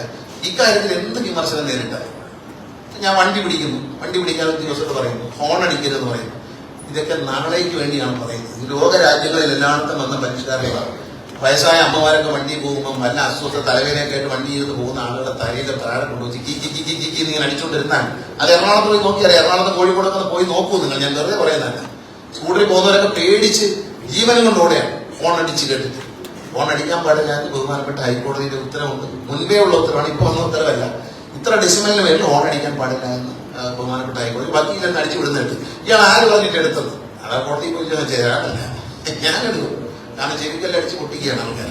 മാത്രമല്ല റെക്കൽ സ്ട്രൈവിങ്ങിന് ഈ ഫോൺ ഉപയോഗിക്കും. ഭയങ്കരമായിട്ട് റഷ് ചെയ്ത് കയറാൻ വേണ്ടി ഫോൺ അടിച്ച് ഇടയിൽ കൂടെ കയറാൻ, ഇടത്തുവശത്തൂടെയൊക്കെ ഇങ്ങനെ ഓവർടേക്ക് ചെയ്ത് കയറാൻ അത്തരം പെർമിറ്റുകൾ റദ്ദാക്കും, അത്തരം ലൈസൻസുകൾ. ഇന്നലെ കൊല്ലത്ത് ഇപ്പൊ മാധ്യമങ്ങളെ തന്നെ കാണിച്ചിട്ടുണ്ട്. ഇന്നത്തെ ഏതോ മാധ്യമത്തെ കണ്ടു. കൊല്ലത്ത് ആദ്യം പരിശോധിച്ച ലൈസൻസ് ഇല്ലാത്തവരെ പ്രൈവറ്റ് ബസ് ഓടിക്കുന്നത്. ലൈസൻസേ ഇല്ല. ഏത് കൂടെ ഓടിക്കാനുള്ള ലൈസൻസ് പോലും ഇല്ല. അവരാണ് ബസ് ഓടിക്കുന്നത്. അങ്ങനെ അടിച്ചു കൊല്ലുന്നതിന് അത്ഭുതം പറഞ്ഞു. അത് പറ്റൂല. കാരണം ഈ റോഡിൽ പോകുന്ന ഓരോ ജീവനും വിലയുണ്ട്. അത് നേരിടും. ഇത്രയും സന്തോഷമൊക്കെ നടന്നെങ്കിലും നിങ്ങൾ ജനങ്ങൾക്ക് ഒരു സമ്മാനം കൊടുക്കണം. ഞാൻ പ്രതിദാനം ചെയ്യുന്ന ഗവൺമെന്റോ അല്ല. അടുത്ത ഞാൻ പറയാൻ പോകുന്ന ഹാപ്പി ലോങ് ലൈഫ് കാർഡാണ്. ഇന്ന് നമ്മൾ റിലീസ് ചെയ്യാണ്. നമ്മുടെ സമൂഹത്തിൽ ഏറ്റവും വേദന അനുഭവിക്കുന്ന ക്യാൻസർ രോഗവുമായി ബന്ധപ്പെട്ട് കീമോ, റേഡിയേഷൻ ഇങ്ങനെയുള്ള കാര്യങ്ങൾക്ക് പോകാൻ പലരും എന്നെ സമീപിക്കണം. സാറേ, ഡോക്ടർ ഡേറ്റ് പറഞ്ഞിട്ടുണ്ട്, വണ്ടിക്കൂലി കാശില്ല. ഇത് ഞാൻ ഒരുപാട് കേട്ടു. അങ്ങനെ ഇരിക്കുമ്പോഴാണ് പത്തനാപുരം ജീവനം ക്യാൻസർ സെന്ററിന്റെ സൊസൈറ്റിയുടെ നേതാവായ സെക്രട്ടറി ആയിട്ടുള്ള ബിജു എന്നോട് പറഞ്ഞു, സാറേ പഴയ ഒരു ഉത്തരവുണ്ട്, ഒന്നും കിട്ടുന്നില്ല. സിറ്റി ബസ്സിനകത്ത് മെഡിക്കൽ കോളേജിൽ പോകാൻ വേണ്ടി ഒരു ഉത്തരവുണ്ടെന്ന്. ഞാൻ ഈ ഉത്തരവ് വായിച്ചു. ഞാൻ പ്രമോദ് സംഘമായിട്ടിരുന്നു. ഇത് ഇവർക്ക് ഞാൻ കൊടുക്കുന്ന സമ്മാനമല്ല, ഇടതുപക്ഷ ജനാധിപത്യം കൊടുക്കുന്ന സമ്മാനമല്ല, നിങ്ങൾ KSRTC ജീവനക്കാർ നൽകുന്ന സമ്മാനമാണെന്ന് ഓർത്തുകൊണ്ടിരിക്കുക. ഇനി കൊടുക്കുന്ന കാർഡ് ഒരു രോഗി എന്ന പേര് അതിനകത്തില്ല എവിടെയും. അതിൽ പറയുന്നത് ഹാപ്പി ലോങ് ലൈഫ്. ഞാനിത് പറഞ്ഞ് നിയമസഭയിൽ പ്രഖ്യാപിച്ചിട്ട് ഓഫീസിൽ വന്ന് അവിടെ ഇങ്ങനെ ഇരിക്കുമ്പോൾ ഞാൻ വീട്ടിൽ ചെന്നിങ്ങനെ അവിടെ ആലോചിച്ചുകൊണ്ടിരിക്കും. പെട്ടെന്ന് എന്റെ മനസ്സിൽ തോന്നി, ഇതിന് ഒരു രോഗി എന്ന തോന്നൽ ഒരിക്കലും ഉണ്ടാകാൻ പാടില്ല. ഈ രോഗത്തിൽ നിന്ന് മോചനം നേടുക എന്നുള്ളതാണ് നമ്മളെല്ലാം പ്രാർത്ഥിക്കുന്നത്. സാധാരണക്കാരെ സംബന്ധിച്ച് ഒരാൾ ക്യാൻസർ രോഗിയായി മാറി എന്ന് പറയുന്നത് എത്ര വലിയ പണക്കാരനാണെങ്കിലും പാവപ്പെട്ടവരാണെങ്കിലും ആദ്യം മാനസികമായി ആ കുടുംബത്താണ്. മാനസികമായി ആ വിവരം അറിയുന്ന ദിവസം മാനസികമായ വ്യക്തി മാത്രമല്ല, ആ കുടുംബവും ബന്ധുക്കളും അച്ഛനമ്മമാരും ഭാര്യയും മക്കളും എല്ലാം തകർന്ന് ഇരിപ്പണമാണ്. പക്ഷെ ജീവൻ രക്ഷപ്പെടും ചികിത്സിച്ചു കഴിയുമ്പോൾ. പക്ഷേ അതല്ല നമ്മുടെ മനസ്സിലുള്ള ധാരണ. എല്ലാം പോയി എന്നാണ്. അത് കഴിഞ്ഞ് നമ്മൾ ചികിത്സിക്കും, നമ്മളതിൽ രക്ഷപ്പെടും. അതിന് ചികിത്സയുണ്ട്, രക്ഷപ്പെടും, ഒക്കെ ഉണ്ട്. പക്ഷേ അതിന്റെ ചികിത്സയ്ക്ക് വേണ്ടി ചെലവാകുന്ന പണം വെച്ച് നോക്കിയാൽ സാമ്പത്തികമായ കുടുംബം വാടിയെ തകർന്നിരിക്കും. താമസിക്കുന്ന വീട് വരെ വിൽക്കേണ്ടി വന്ന ഒരുപാട് പേര് ഇരിക്കുകയാണ്. ചെറിയ കുടിൽ 2 സെന്റിൽ ഇരിക്കുന്ന ചെറിയ വീടാണ്. അതുവരെ വിൽക്കേണ്ട ഗതികേട് വന്നിട്ടുള്ളത്. സമ്പത്തുള്ളവർക്ക് അതിന് ബുദ്ധിമുട്ടാണ്, സമ്പത്തില്ലാത്തവർക്ക്. അതുകൊണ്ട് അവർക്ക് യാത്ര നമുക്ക് വരെ അവർക്ക് പൈസ കൊടുത്ത് സഹായിക്കാനൊന്നുമില്ല. നമ്മുടെ ബസ്സിൽ ഒരുപാട് സീറ്റ് ഒഴിഞ്ഞിടക്കാറുണ്ട്. ഞാൻ ഇതിന്റെ എല്ലാ കണക്കെല്ലാം നോക്കുന്നവരാണ്. 2 സീറ്റ് ഒരു ബസ്സിൽ ഒരു ദിവസം പോയത് കൊണ്ട് നമുക്കൊന്നും സംഭവിക്കാനില്ല. അതുകൊണ്ടാണ് കേരളത്തിൽ എവിടെ നിന്ന് കോഴിക്കോടുള്ള ഒരാൾ ഉദാഹരണം പറയാം, മൂവാറ്റുപുഴ വന്ന് താമസിക്കാൻ മകളോടൊപ്പം എറണാകുളത്ത് ലേക്ക് ഷോറിലാണ് അവർക്ക് ചികിത്സിക്കേണ്ടത്. പ്രൈവറ്റോ ഗവൺമെന്റോ ഒന്നും നോക്കുന്നില്ല. സൂപ്പർ ഫാസ്റ്റ് മുതൽ താഴോട്ടുള്ള വണ്ടികളിൽ അവർക്ക് കൺസെഷൻ അനുവദിക്കുകയാണ്. അത് അനുവദിക്കുന്നത് ഇത് നിങ്ങൾ മനസ്സിലാക്കണം. ഗണേഷ് കുമാറിന്റെ ഔദാര്യമല്ല, ഗവൺമെന്റിന്. ഇത് KSRTC ജീവനക്കാരായ നിങ്ങൾ ഈ സമൂഹത്തിലെ ക്യാൻസർ രോഗികൾക്ക് നൽകുന്ന സമ്മാനമായി നിങ്ങൾ കാണാം. ഞാൻ പറയാം, നിങ്ങളതാണ്. കാരണം നിങ്ങളെ ഒരു വലിയ നേട്ടം കൈവരിക്കാൻ കേരളത്തിലെ ജനങ്ങൾ നമ്മളെ സഹായിച്ചു. KSRTC മുന്നോട്ട് വളർന്നു കാണാൻ ജനങ്ങൾ നമുക്ക് പിന്തുണ തരുന്നു. ആ ജനങ്ങളോട് നമുക്കൊരു പ്രതിബദ്ധതയുണ്ട്. ഓസിന് സാധാരണ ഒരു കൺസെഷൻ ഒരു മന്ത്രി പ്രഖ്യാപിക്കുമ്പോൾ സർക്കാരിന്റെ കാശിൽ എടുത്തടിച്ചേക്കാൻ തേങ്ങ എന്നല്ല. ഇതിനെനിക്കൊരു കണക്കൂട്ടലുണ്ട്. ഇത് രോഗികൾ ആവശ്യത്തിനല്ലാതെ ഉപയോഗിക്കില്ല. അവരെ ആ യാത്രയ്ക്ക് ഉപയോഗിക്കും. അല്ലാതെ ഉപയോഗിച്ചാൽ അത് ഓട്ടോമാറ്റിക്കായിട്ട് ഇൻവാലിഡ് ആവും. അത് അതിനകത്ത് തന്നെ പറഞ്ഞിട്ടുണ്ട്. ഇത് നമ്മൾ വേറെ കാര്യം കൂടി ചെയ്യുന്നുണ്ട്. നിങ്ങളാണ് ചെയ്യുന്ന പറയാൻ കാര്യം, ഈ സാധനം അടിക്കുന്നത് തിരുവനന്തപുരത്താണ്. അപേക്ഷ ഓൺലൈനിലാണ്. ഒരാളും ഒരു ഓഫീസിൽ കയറി ഇറങ്ങില്ല. ഡോക്ടർ സർട്ടിഫിക്കറ്റ് വാങ്ങിച്ച് അപ്ലോഡ് ചെയ്യുക. ഇവിടെ നിന്ന് ഈ സാധനം അടിച്ചതിന് ശേഷം ഇപ്പൊ കൊട്ടാരക്കരയാണെങ്കിൽ കൊട്ടാരക്കര ബസ് സ്റ്റാൻഡിലേക്ക് നമ്മൾ കൊറിയർ വഴി എത്തിക്കും സൗജന്യമായി. അവിടെ നിന്ന് ഏതെങ്കിലും ഒരു സന്മനസ്സുള്ള ജീവനക്കാരനോ ജീവനക്കാരിയോ ഈ പേഷ്യന്റിന്റെ അഡ്രസ് കണ്ടെത്തി അവരെ വീട്ടിൽ കൊണ്ടുകൊടുത്ത് കൈപ്പറ്റിയിരിക്കുന്നു എന്ന രസീത് ഒപ്പിട്ട് വാങ്ങി തിരിച്ചു. ഏത് അവരെ ചെലവില്ല. അതായത് വീട്ടിൽ പോകുന്ന വഴിക്ക്, ഞാൻ എന്റെ വീട്ടിൽ പോകുന്ന വഴിക്ക് ബൈക്കിൽ പോകുമ്പോൾ ആ വീട് കണ്ടെത്തി അവിടെ നിന്ന് നിർത്തി അവിടെ ഉള്ള ഒരാള്. അത് KSRTC ജീവനക്കാരുടെ സന്മനസ്സാണ്. ജീവനക്കാരിത് ചെയ്യും എന്ന് എനിക്ക് ഉറപ്പുണ്ട്. അതുകൊണ്ട് പറയാം, അല്ലാതെ നിങ്ങൾ കൊണ്ടുകൊടുക്കാൻ 100 തരാമെന്നല്ല പറഞ്ഞാൽ ഫ്രീ ആയിട്ട് നമ്മളെ ജീവനക്കാരെ എനിക്കറിയാം. അതിന് മനസ്സുള്ള ഒരുപാട് ആൾക്കാരുണ്ട്. അവിടെ എത്തിക്കും, വീട്ടിൽ കൊണ്ടുകൊടുക്കും. വീട്ടിൽ കൊണ്ടുകൊടുത്ത് നോക്കണം. അവരൊരിക്കലും അവരെ ബുദ്ധിമുട്ടിക്കില്ല. ഇപ്പൊ അതിനകത്ത് ഞാൻ പറഞ്ഞിട്ടുണ്ട്, ഇപ്പൊ എറണാകുളത്ത് ഇറങ്ങിയിട്ട് ലേക്ക് ഷോറിലേക്കാണ് കോണ്ടാക്ട്, അങ്ങോട്ട് പഞ്ച് ചെയ്ത് പോകാനാണ് സംവിധാനം ചെയ്തു കൊടുക്കുന്നത്. ഇപ്പൊ സ്കൂളിൽ നമ്മൾ കൺസെഷൻ കൊടുക്കുന്നത്, കുട്ടികളെ കൺസെഷൻ കൊടുത്ത ഒരു ബസ് ഇറങ്ങി വേറെ സ്ഥലത്തേക്ക് സ്കൂളിൽ പോകാൻ കൊടുക്കുന്ന പോലെ അവർക്കത് കൊടുക്കണം എന്ന് പറഞ്ഞിട്ടുണ്ട്. അതുകൊണ്ട് ഇത് നമ്മൾ ചെയ്യുന്ന ഒരു ജീവകാരുണ്യം. ഇതൊരു പാസല്ല, ഇതൊരു ഓസല്ല, ഇതൊരു ഔദാര്യമല്ല. ഇത് നമ്മൾ ചെയ്യുന്നത് KSRTC അതിന്റെ മികവിനോടൊപ്പം അത് ചെയ്യുന്നത് ജീവകാരുണ്യ പ്രവർത്തനമായി. അല്ല നമ്മൾ ഇതുകൊണ്ട് എത്ര പൈസ പോകുന്നു നിങ്ങൾ കണക്കാക്കി. ഇപ്പൊ കമ്പ്യൂട്ടർ ആയതുകൊണ്ട് നിങ്ങൾക്ക് കൃത്യമായ കണക്ക് കിട്ടും. പേടിക്കണ്ട. ഉപയോഗിച്ച് കൊടുക്കുമ്പോൾ എത്ര കണക്ക്. ഇന്ന് നമ്മൾ 2 പേർക്കാണ് കൈമാറുന്നത്. മറ്റൊരു കാര്യം കൂടിയുണ്ട്. ഈ ഈ ജീവനക്കാരുടെ ഒരു പ്രശ്നമാണ്. സ്ത്രീകളുടെ ആദ്യം സ്ത്രീകളെ നമ്മൾ തിരഞ്ഞെടുക്കുകയാണ്. നമ്മുടെ സഹോദരിമാരുടെ, നമ്മുടെ ജീവനക്കാരുടെ, സ്ത്രീകളുടെ ഒരു ക്യാൻസർ ടെസ്റ്റ് നമ്മൾ തീരുമാനിച്ചിട്ടുണ്ട്. പ്രമുഖ ഓങ്കോളജിസ്റ്റ് ആയിട്ടുള്ള ഗംഗാരൻ ഡോക്ടർ, അദ്ദേഹമായിട്ട് വളരെ അടുത്ത് സംസാരിക്കുകയും ജീവനം ക്യാൻസർ സൊസൈറ്റിയാണ് അതിനെ മുൻകെടുത്തത്. അവർ തന്നെയാണ് ആദ്യം സംസാരിച്ചത്. ഞങ്ങളങ്ങനെ അദ്ദേഹമായിട്ട് ഞാൻ നേരിട്ട് സംസാരിക്കുകയും അദ്ദേഹത്തിൻ്റെ സൊസൈറ്റിയുടെ പേരിലുള്ള വാഹനം ഇവിടെ വന്നിട്ടുണ്ട്. നമ്മുടെ ബ്രസ്റ്റ് ക്യാൻസർ അടക്കമുള്ള ക്യാൻസറിന്റെ ടെസ്റ്റ് ചെയ്യാൻ പ്രിയപ്പെട്ട സഹോദരിമാർ മുന്നോട്ട് വന്ന ഭയന്ന് മാറി നിൽക്കരുത്. ഞാൻ പറയാം, ഭയന്ന് മാറി നിൽക്കരുത്. ഭയന്ന് മാറി നിൽക്കുന്നതിന് അപകടമുണ്ട്. ഈ രോഗം തുടക്കത്തിൽ കണ്ടുപിടിച്ചാൽ ചികിത്സിച്ച് ഭേദപ്പെടുത്താൻ, ആ രോഗം കണ്ടെത്താനുള്ള അവസരം, കണ്ടെത്തിയാൽ ചികിത്സിക്കാം. അതിന് പണമുണ്ടോ എന്ന കാര്യത്തിൽ നിങ്ങൾ വിഷമിക്കേണ്ട. നമ്മുടെ മുമ്പിൽ, ഞാൻ ദൈവവിശ്വാസിയാണ്, നമ്മുടെ മുമ്പിൽ ദൈവം അതിനൊരു വഴി തുറന്നതില്ല. ഞാൻ നിങ്ങളോട് പറയുന്നു, ഞാൻ പരിശ്രമിച്ചുകൊണ്ടേയിരിക്കും. ഇത് വരട്ടെ. അങ്ങനെ വന്നു കഴിഞ്ഞാൽ ഏതെങ്കിലും കമ്പനിയുടെ CSR ഫണ്ടടക്കം സംഘടിപ്പിച്ചുകൊണ്ട് നമ്മുടെ ഈ ഇരിക്കുന്ന ഉദ്യോഗസ്ഥന്മാരെല്ലാം നിങ്ങളുടെ ആത്മാർത്ഥത്തോടെ പ്രവർത്തിക്കുന്നത്. അവർക്ക് ഒരുപാട് നല്ല കോൺടാക്ട്സ് ഉള്ളവരാണ്. ഒരുപാട് ഉദ്യോഗസ്ഥന്മാരും IAS-കാരും അങ്ങനെയുള്ള ആൾക്കാരും എന്നോട് പേഴ്സണൽ ബന്ധമുള്ള ആൾക്കാരാണ്. നമുക്ക് വെളിയിലുള്ള ബിസിനസ്സുകാരും പ്രവാസികളും ഒക്കെ ഉണ്ട്. എല്ലാവരും എൻ്റെ സുഹൃത്തുക്കളാണ്. അവരെല്ലാം നമ്മളെ സഹായിക്കുന്ന ഒരു പദ്ധതിയിലേക്ക് വരും. നമ്മൾ അത്തരത്തിൽ സാമ്പത്തികമായി ബുദ്ധിമുട്ടിയ ഒരു സഹോദരിക്ക് ചികിത്സിക്കാൻ പണമില്ലാതെ, KSRTC ജീവനക്കാരി ഒരു സഹോദരിക്ക് ചികിത്സിക്കാൻ പണമില്ലാതെ വന്നാൽ അത് കണ്ടെത്താൻ നമ്മൾ ഒറ്റക്കെട്ടായിട്ട് പരിശ്രമിക്കും. നമ്മൾ ഒറ്റക്കെട്ട് നിസ്സാരമായിട്ട് കണ്ടെത്താൻ ഞാൻ ടെക്നിക്ക് പറഞ്ഞുതരാം. നമ്മൾ ഇത്രയും ജീവനക്കാരുണ്ട്, ഇത്ര 23,000 ജീവനക്കാരുണ്ട്. അതിൽ 15,000 ജീവനക്കാർ ഒരു വാട്സാപ്പ് മെസ്സേജിലൂടെ, നമ്മളെ ഒരു സഹോദരിക്ക് സുഖമില്ല, ചികിത്സിക്കാൻ ഇത്ര രൂപ വേണം, ഒരു വാട്സാപ്പ് മെസ്സേജിലൂടെ നിങ്ങൾ ഗൂഗിൾ പേ വഴി ഒരു 100 രൂപ അയച്ചു കോടികൾ നമുക്കുണ്ടാകും. ഒരു അസുഖം, ഇത്ര അസുഖമുണ്ട്, നമ്മൾ 100 രൂപ ഒരു മാസം ഉണ്ടെങ്കിൽ മാത്രം ഇന്ന സഹോദരിക്ക് അസുഖമുണ്ട്, ചികിത്സിക്കണം, അവർക്ക് ഇത്ര പൈസ വേണം എന്ന് പറഞ്ഞാൽ 50 രൂപ 100 രൂപ നിങ്ങൾ ഗൂഗിൾ പേ ചെയ്താൽ നമ്മളെന്തെല്ലാം കാര്യങ്ങളെ മുല്ലപ്പൂ വാങ്ങിക്കാൻ കളയുന്നില്ലേ? അത് കളയല്ല, നല്ലതാണ്, വെക്കണം, മുല്ലപ്പൂ വയ്ക്കണം, നല്ലത് തന്നെ. പക്ഷെ അതുപോലെ വിചാരിച്ചാൽ മതി. ഒരു മുല്ലപ്പൂ വാങ്ങിക്കാൻ നമ്മൾ ചിലവാക്കിയെന്ന് വിചാരിച്ചാൽ മതി. 50 രൂപ 100 രൂപ ഒരു GPay ചെയ്ത് കൊടുത്താൽ ഒരു പ്രത്യേക അക്കൗണ്ടിലേക്ക് വരികയും അത് എടുത്ത് നമുക്ക് ഈ രോഗം പരിഹരിക്കാം. ആ അക്കൗണ്ടിലേക്ക് പ്രവാസികളെ കൊണ്ട് സംഭാവന ചെയ്യിച്ചാൽ ഞാൻ ജയിച്ചരാം, കോടികൾ സംഭാവന ചെയ്യിച്ചാൽ ഞാനൊന്നും വീട്ടിൽ കൊണ്ടുപോകാൻ സ്വഭാവക്കാരനല്ല. എല്ലാ സംഭാവന ചെയ്ത് അങ്ങോട്ട് മാറ്റിത്തരാം. അതിൽ നമ്മൾ കൊടുക്കും. നിങ്ങൾ ആശങ്ക വേണ്ട. ഇപ്പൊ മേളിൽ ഇരുന്നപ്പോൾ മാധ്യമപ്രവർത്തകരോട് ഞാൻ പറഞ്ഞു, ഇതിനൊരു വഴി കണ്ടുപിടിക്കുമെന്ന് പറഞ്ഞു. ഈ മൈക്കിൽ നോക്കി നിന്നപ്പോൾ എനിക്ക് മേളിൽ നിന്ന് ദൈവം എനിക്കൊരു വഴി പറഞ്ഞു. ആ വഴിയാണ് ഇപ്പൊ പറഞ്ഞത്. ഈ വഴി രണ്ടും നല്ലതല്ലേ? നമ്മളൊരു സംഖ്യ ശേഖരിക്കുന്നു, ഞാനടക്കം ഒരു ഗൂഗിൾ പേ ചെയ്യുന്നു ഇങ്ങനത്തെ അവസരത്തിൽ. അതുകൊണ്ട് ഭയപ്പെടേണ്ട.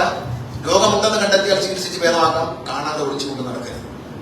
കാരണം ഞാൻ എൻ്റെ ഒരു അനുഭവം പറയാം. ശ്രീവിദ്യ എന്ന വലിയ കലാകാരൻ, അവരെന്നോട് പറഞ്ഞിട്ട് അവർക്ക് ക്യാൻസർ ഉണ്ട് എന്നൊരു ഡോക്ടർ സംശയം പറഞ്ഞു. അപ്പൊ അവർ പറഞ്ഞ് പ്രാർത്ഥിച്ചാൽ മാറുന്ന അവർ പറഞ്ഞു കൊടുത്തു. അങ്ങനെ അവർ എസ്കേപ്പ് ചെയ്യാണ്. അത് അവരെ കുഴപ്പമല്ല. ഏതൊരു മനുഷ്യനും ഈ രോഗമുണ്ടോ സംശയം തോന്നിയാൽ കഴിയുന്നതും പരിശോധിക്കാതെ പോകാൻ നോക്കും. ഇല്ലെന്ന് ഉണ്ടെന്നറിഞ്ഞാൽ ഞെട്ടണ്ട. ഉണ്ടെന്നറിഞ്ഞാൽ ചികിത്സിച്ച് ഭേദപ്പെടുത്താം. അതുകൊണ്ട് എല്ലാ സഹോദരിമാരും പറഞ്ഞു, ഇന്ന് ആരംഭിക്കുകയാണ് നമ്മുടെ ഈ ഒരു ഡ്രൈവ്. ഇതിൽ നിങ്ങൾ എല്ലാവരും പങ്കെടുക്കണം. ഇതിൽ ധൈര്യത്തോടെ നിങ്ങൾ ഇതിനെ അഭിമുഖീകരിക്കും. അതിനെ എങ്ങനെ നേരിടാം എന്നുള്ള കാര്യം നമ്മൾ പദ്ധതി ഉണ്ടാക്കും. അതിനെപ്പറ്റി ആശയം, എന്റെ പൈസ ഇല്ലല്ലോ, ഞാൻ ഇനി കണ്ണിന് സുഖമില്ലെന്ന് പറഞ്ഞാൽ അതിനെപ്പറ്റി വിഷമിക്കും. ആ ചാപ്റ്റർ മറന്നേക്കും. നിങ്ങൾ മാക്സിമം എല്ലാവരും പരിശോധനയിൽ പങ്കെടുക്കുക. മാക്സിമം ആർക്കും തന്നെ ഈ രോഗമില്ല എന്നറിയുന്ന സന്തോഷം നമുക്ക് പ്രഖ്യാപിക്കാം. 0 ക്യാൻസർ ആയിട്ട് നമുക്ക് പ്രഖ്യാപിക്കാം. അതിലേക്ക് നമ്മൾ പോകണം. തുടക്കത്തിൽ കണ്ടുപിടിച്ച ചികിത്സിച്ച് ഭേദമാകുന്ന ഒരു രോഗമാണ്. അതിനുവേണ്ടി നിങ്ങൾ ഒരു ഡ്രൈവ്, നമ്മൾ അങ്ങനെ ഒരു ഡ്രൈവ് വയ്ക്കുകയാണ്. പിന്നെ പുരുഷന്മാരുടെ ഈ പരിശോധന വരും. ഇവിടെ ഒരു മെഡിക്കൽ സെന്റർ ഇവിടെ പോകുന്നത്. ആ മെഡിക്കൽ സെന്ററിൽ ഡെന്റൽ, ഓർത്തോ, ഓരോ ദിവസം ഓരോ ഡോക്ടറാണ്. കണ്ണ്, പിന്നെ കാർഡിയോളജി, ഈ 4 കാര്യങ്ങളിൽ നിങ്ങൾക്ക് ചെക്കപ്പ് ഫ്രീ ആയിട്ട് ചെയ്യാനുള്ള സംവിധാനം ഈ ഫ്രീ ആയി വരുന്ന മെഡിക്കൽ സെന്ററിൽ ഉണ്ടാകും.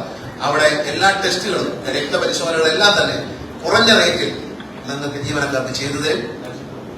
രാജീവ് ഗാന്ധി സെന്ററുമായി ചേർന്ന്, സെന്റർ ഫോർ ബയോടെക്നോളജിയുമായി ചേർന്നാണ് നമ്മൾ ചെയ്യുന്നത്.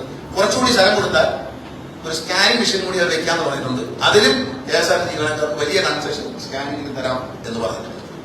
നിങ്ങളുടെ ആരോഗ്യവും വളരെ പ്രധാനമാണ്. നിങ്ങളുടെ ജീവിതവും നിങ്ങളുടെ ഭാഗ്യവും വളരെ നല്ലതാണ്. അതെല്ലാം എന്ത് വേണം? ചുവരുണ്ടെങ്കിൽ ഇത്ര വരയ്ക്കാം. KSRTC എന്ന ചുവര് വേണം. ആ ചുവര് അഴുക്കാകാൻ നോക്കേണ്ടതാണ്. ആ ചുവരിനെ അഭിമാനകരമായി ഉയർത്തിപ്പിടിക്കണം. ഞാൻ എന്ന് പറയായിരുന്നു, KSRTC ആദ്യമായി 2002 ഞാൻ മന്ത്രിയായിരിക്കുമ്പോഴാണ് ഇന്ത്യയിൽ ആദ്യമായ ഒരു ട്രാൻസ്പോർട്ട് കോർപ്പറേഷൻ ഓൾവോ ബസ് വാങ്ങുന്നത്. എയർ കണ്ടീഷന്റെ ഓൾവോ ബസ് ആദ്യമായി വാങ്ങുന്ന KSRTC എങ്കിൽ ഇന്ത്യയിൽ ആദ്യമായി ഇറങ്ങുന്ന ഓൾവോയുടെ സ്ലീപ്പർ ബസ് പ്രൈവറ്റുകാരൊക്കെ വാങ്ങിച്ചിട്ടുണ്ടെന്നാണ്. ആദ്യമായി വാങ്ങുന്ന ട്രാൻസ്പോർട്ട് കോർപ്പറേഷൻ KSRTC വണ്ടി റെഡിയാണ്. വണ്ടി ആദ്യമായി ആ മോഡലിൽ ഏറ്റവും ലേറ്റസ്റ്റ് ഇറങ്ങുന്ന സ്ലീപ്പർ വോൾവോ ബസ്, ഏറ്റവും ലേറ്റസ്റ്റ് വണ്ടി വാങ്ങുന്ന ആദ്യത്തെ ട്രാൻസ്പോർട്ട് കോർപ്പറേഷൻ KSRTC. നമ്മളൊന്നും പുറപ്പെട്ടല്ല. നമ്മുടെ വണ്ടി കാണുമ്പോൾ മറ്റു സംസ്ഥാനങ്ങളിൽ അസൂയ. മൂകാംബികയ്ക്ക് കൊട്ടാരക്കരയിൽ പോയ വണ്ടി അവിടുത്തെ ട്രാൻസ്പോർട്ടുകാർ പിടിച്ചങ്ങ് കിട്ടി. അവിടെ കണ്ടക്ടറെ വിളിച്ചുകൊണ്ട് പോയെന്നാ പറഞ്ഞത്. കണ്ടക്ടറെ വിളിച്ച് മുഖേ കൊണ്ടുവന്ന് കന്നഡയിലാണ്ടൊക്കെ എഴുതിയിട്ട് അടിയിൽ ഒപ്പിടാൻ പറഞ്ഞു. അയാൾ പറഞ്ഞു എന്റെ മന്ത്രി പറയാൻ ഇടാന്ന് പറഞ്ഞു. കൊട്ടാരക്കരയിൽ പോയ ഡ്രൈവറാണ്. അയാൾ പറഞ്ഞു എന്റെ മന്ത്രി പറയണം ഇടാന്ന് പറഞ്ഞു. അപ്പോൾ ഇവിടെ നമ്മൾ കണ്ണൂർ, അപ്പൊ അവിടെ നിന്ന് വിവരം കിട്ടി. അവിടെ നിന്ന് ഇങ്ങോട്ട് വിളിച്ചു, എന്റെ ഓഫീസിലേക്ക് വിളിച്ചു കണ്ടക്ടർ. അപ്പോഴത്തന്നെ ഇവിടുന്ന് വിളിച്ചു. കോഴിക്കോട് ഒരു കർണാടക ട്രാൻസ്പോർട്ട് കോർപ്പറേഷൻ വണ്ടി എടുക്കുന്നുണ്ട്, അതിലേക്ക് വിളിച്ചു. അതിന്റെ കണ്ടക്ടറെ മലയാളത്തിൽ എഴുതിയിട്ട് ഒപ്പിടാൻ പറഞ്ഞു. അവൻ ഇവിടെ ഒപ്പിടുന്നതിന് മുമ്പേ മറ്റേ ആൾ വിട്ടു. മറ്റേ അവിടെ വിട്ടു. കാരണം ഇവിടെ പിടിച്ചു. അടിക്കടി അതിന് മരുന്നില്ല. ഏതാ നമ്മുടെ വണ്ടി കണ്ടപ്പോ പ്രൈവറ്റ് ബസ്സാണെന്ന് വിചാരിച്ചു എന്നൊക്കെ പറഞ്ഞിട്ടാണ്. ഈ പുതിയ വണ്ടി കണ്ടിട്ട് കുശുമ്പാണ്, മറ്റുള്ളവർ കുശുമ്പാണ്. അപ്പോഴത്തേക്കും ഇത് കണ്ടാൽ കുശുമ്പാണ്. അപ്പൊ അതുകൊണ്ട് പറഞ്ഞു വണ്ടി ഒപ്പിടാൻ പറഞ്ഞു. ഇടില്ല എന്ന് പറഞ്ഞു. ഞാൻ എന്റെ മന്ത്രി പറഞ്ഞ ഇടത്ത് എന്നാലും ഇടത്തു ഒട്ടും വിട്ടില്ല. കൊട്ടാരക്കാരൻ അപ്പൊ മന്ത്രി പറയാതൊന്നുമില്ല. അപ്പൊ വെച്ചോണ്ടിരുന്നു. അപ്പൊ ഇവിടെ കോഴിക്കോട് വണ്ടി പിടിച്ചു. ഇവിടെ ഈ മലയാളത്തിലൊരു സാഹിത്യം തയ്യാറാക്കി ഒപ്പിടാൻ പറ്റും. അപ്പോൾ അവിടെ അപ്പൊ അതുകൊണ്ട് നമ്മുടെ ജീവനക്കാരെ ഒരു കാര്യം എനിക്ക് അഭിമാനമുണ്ട്. ഞാൻ മന്ത്രിയായിട്ട് വന്നതിന് ശേഷം ജീവനക്കാരനെ അടിച്ച ഒരുത്തനെ റിമാൻഡ് ചെയ്യാതെ വിട്ടിട്ടില്ല എന്ന് ഓർത്താൽ ഏതാണ് ജീവനക്കാരനെ കയറി അടിച്ച് എറണാകുളത്ത് തൃപ്പൂണിത്തറ ഇവിടെ അടിച്ചിട്ടുണ്ട്. എല്ലാവരെയും റിമാൻഡ് ചെയ്തു. ഇതിൽ കൂടുതൽ നമുക്ക് ചെയ്യാനില്ല. അതുകൊണ്ട് ഈ ജീവനക്കാർ സുരക്ഷിതരാണ്. നിങ്ങൾ ഭയപ്പെടേണ്ടതില്ല. നിങ്ങളൊന്ന് കൂടെ നിന്നാൽ മാത്രം മതി. ഇത്രയും നല്ല കാര്യങ്ങൾ നമ്മൾ ചെയ്യുമ്പോൾ അതിന്റെ കൂടെ നിൽക്കാം. പിന്നെ ഞാൻ പറഞ്ഞു ഈ കൺട്രോൾ റൂം ഇപ്പുറത്ത് ഫോൺ വെച്ച് ഒരാൾ എഴുതുന്നുണ്ടെന്ന് പറഞ്ഞു. ഞാനത് നിർത്തിയേക്കണം. കാരണം അറിയാം, ഞാൻ മന്ത്രിസാറിനോട്ട് പോയി കഴിയുമ്പോൾ വേറെ ആരെങ്കിലും പോയി വരുമ്പോൾ പറയും ഈ എഴുതുന്നതാണ് ഗംഭീരം എന്ന് പറഞ്ഞിട്ട് നേരെ ഇത് ഈ കമ്പ്യൂട്ടറെല്ലാം അടച്ചിട്ടേച്ചില്ല എഴുതുന്നതിലോട്ട്. അത് വേണ്ട, അതിപ്പോഴേ അവസാനിപ്പിച്ചേക്കണം.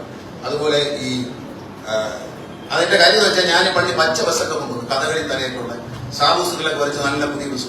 ഒരു ദിവസം പെട്ടെന്ന് ഏതോ ഒരു മന്ത്രിക്ക് ഉപദേശം കൊടുത്താലാണ് പിന്നെ എല്ലാം ജോബ് പഠിച്ചേക്കാൻ മതി. അങ്ങനെ എല്ലാം ജോബ് പഠിച്ച് തിരിച്ച് 30 കൊല്ലം നമ്മുടെ പുറമോട്ട് പോയി. ഇപ്പൊ നമ്മൾ 40 കൊല്ലം മുമ്പോട്ട് കയറി നിൽക്കുകയാണ്.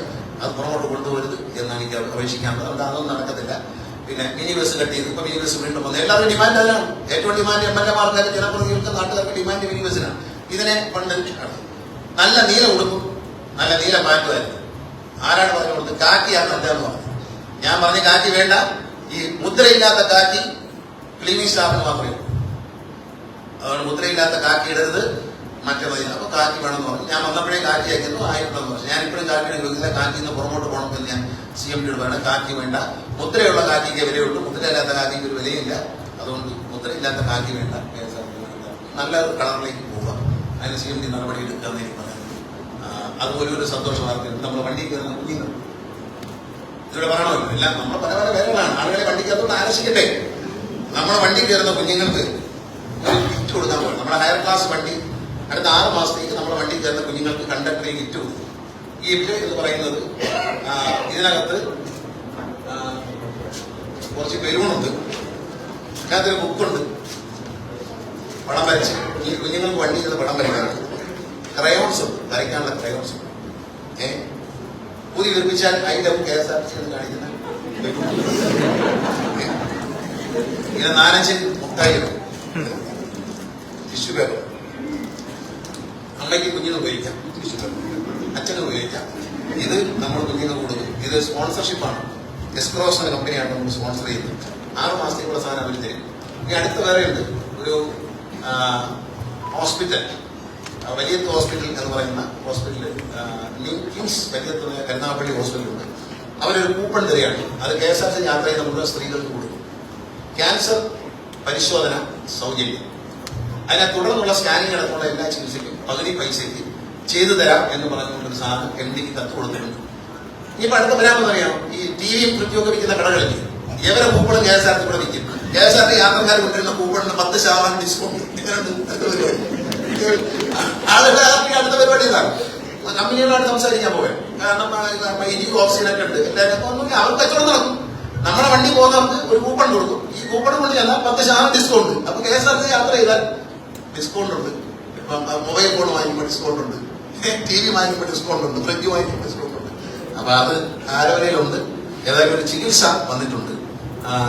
പത്തനംതിട്ട, കൊല്ലം ജില്ലകളിൽ മുഴുവൻ അത് കൊടുക്കാനാണ് ഉദ്ദേശിക്കുന്നത്. അപ്പൊ അവിടെ ചെന്ന് കഴിഞ്ഞാൽ ഈ ക്യാൻസർ ഡിറ്റക്ഷനുള്ള 2 പരിശോധനകൾ ക്രിയ ചെയ്യും. കണ്ടെത്തി കഴിഞ്ഞാൽ സ്കാനിങ്ങിനോടൊപ്പം ഒരു പകുതി പൈസ. BPL കാർഡ് രാജ്യത്തിലേക്ക് താഴെയുള്ള വളരെ പാവപ്പെട്ടവരാണെന്ന് കണ്ടാൽ ചികിത്സയിൽ അതിഗംഭീരമായ സൗകര്യം കൊടുക്കാമെന്നാണ് അവർ ഓഫർ ചെയ്തിരിക്കുന്നത് ഹോസ്പിറ്റൽ. അപ്പൊ നമ്മൾ ഒരു ഹോസ്പിറ്റലിൽ ഏറ്റെടുത്ത് കഴിയുമ്പോൾ പുറപ്പുറപ്പുറാന്ന് വരും. അങ്ങനെ നമ്മൾ ഈ വണ്ടി പോകുന്ന മാത്രമല്ല, നമ്മൾ വലിയൊരു സാമൂഹ്യ സേവനത്തിന്റെ ഭാഗം കൂടിയായി KSRTC മാറും. ഞാൻ ദീർഘിപ്പിക്കുന്നില്ല. ഇത് പരിപാടിയിൽ പങ്കെടുത്ത എന്റെ പ്രിയപ്പെട്ട ജീവനക്കാരായ സഹോദരി സഹോദരന്മാരെ മാധ്യമ സുഹൃത്തുക്കൾക്ക് ഞാൻ നന്ദി പറഞ്ഞുകൊണ്ട് ഈ ബൃഹത്തായ പദ്ധതികൾ ഇന്നിവിടെ നമ്മൾ തുടക്കം കുറിക്കുകയാണ്. ഇത് KSRTCയുടെ ഒരു മാറ്റത്തിന്റെ കാലം. നമ്മൾ മുന്നോട്ട് കാലുവെച്ചു. നമ്മൾ ഈ എവറസ്റ്റ് കീഴടക്കിയിട്ട് പുറമോട്ട് മാറും. അതിനിടയ്ക്ക് ആരും പുറമോട്ട് നോക്കത്ത് വിടില്ല, ആരെയും വിടില്ല. എല്ലാവരും നമ്മളെല്ലാവരും ഒത്ത് ഒന്ന് എവറസ്റ്റ് കീഴടക്കാൻ പോവേ. നമ്മളെല്ലാവരും ഒരുമിച്ച് മുന്നോട്ട് പോകും. നിങ്ങളുടെ ഓരോരുത്തരെയും സഹകരണം വേണം. ഒരു തെറ്റിദ്ധാരണയും വേണ്ട. എന്തെങ്കിലും കാര്യമുണ്ടെങ്കിൽ എന്നെ സെക്രട്ടേറിയറ്റ് ഒന്ന് കണ്ടാൽ ഞാൻ ഉത്തരം പറഞ്ഞുതരാം. അതുകൊണ്ട് ഒരാശങ്കം വേണ്ട. ജീവനക്കാരെ ദ്രോഹിക്കുന്ന, ജീവനക്കാരെ ഉപദ്രവിക്കുന്ന നിങ്ങൾ കാര്യങ്ങൾ ചെയ്യില്ല. നിങ്ങളോട് എനിക്ക് പറയാനുള്ളത്, ഔദ്യോഗിക രഹസ്യമൊന്നും വെളി പറഞ്ഞു കൊടുക്കാതെ അവനവൻ ചെയ്യുന്ന ജോലി കറക്റ്റായിട്ട് ചെയ്ത് സന്തോഷമായിട്ടിരിക്കുക. അതേ എനിക്ക് പറയാനുള്ളൂ. നിങ്ങൾ ഓഫീസിൽ ജോലി ചെയ്യുമ്പോൾ പല രഹസ്യങ്ങളും നിങ്ങൾ അറിയും. അത് നിങ്ങൾ പറയേണ്ട കാര്യമില്ല, വെളിയിൽ ഡിസ്കസ് ചെയ്യേണ്ട കാര്യമില്ല. നിങ്ങൾ നിങ്ങളുടെ ജോലി ചെയ്യുന്ന കൃത്യമായി അമിതമായ ജോലിഭാരം എല്ലാം കുറയും. അത് ഒന്നും ഒരു കുഴപ്പം വരത്തില്ല. കമ്പ്യൂട്ടറൈസേഷൻ വന്നു, എല്ലാവരുടെയും ജോലിഭാരം കുറയ്ക്കും. ഈ ടിക്കറ്റ് എഴുതുന്നത് പോലും 3 ബുക്കിൽ എഴുതണം. അപ്പൊ അത് ഒഴിവാക്കുകയാണ്. പ്രിന്റ് ഔട്ട് മതി തീരുമാനിച്ചത്. ടിക്കറ്റ് കളക്ട് ചെയ്ത ടിക്കറ്റ് ആൻഡ് ക്യാഷ്. അതുപോലെ കുഞ്ഞുങ്ങളെ കൺസെഷൻ അവിടെ ഇവിടെയൊക്കെ എഴുതണമായിരുന്നു. ഒന്നും വേണ്ട, കമ്പ്യൂട്ടറിലാക്കി അതെല്ലാം ആവശ്യമില്ലാത്ത രജിസ്റ്ററുകളും അതിലുള്ള എഴുത്തുകൾ ജോലികളിൽ നിന്നൊക്കെ നിങ്ങൾ ഒഴിവാക്കണം. ആവശ്യമില്ലാത്ത എഴുത്തുകൂത്തുകൾ ഇനിയില്ല, എല്ലാം കമ്പ്യൂട്ടർ ആവുകയാണ്. അതെല്ലാം പ്രിന്റ് ഔട്ട് എടുക്കാം, നമ്മളെ കൊടുത്ത് നമ്മൾ അതിന്റെ രേഖയാക്കി വെച്ച് നിങ്ങൾ എഴുത്തുകൊണ്ട് പരമാവധി നിങ്ങളെ രക്ഷപ്പെടുത്താം. മതി. ഒരുപാട് ബുക്കുകൾ കീപ്പ് ചെയ്യുക, അതൊക്കെ നല്ലതല്ല. ഞാൻ റേഡിയോയുടെ നേതാക്കളോട് സംസാരിച്ചപ്പോൾ ഞാൻ പറഞ്ഞു, ഒരുപാട് ബുക്കുകൾ കീപ്പ് ചെയ്യുന്ന ബുദ്ധിമുട്ടാണ്.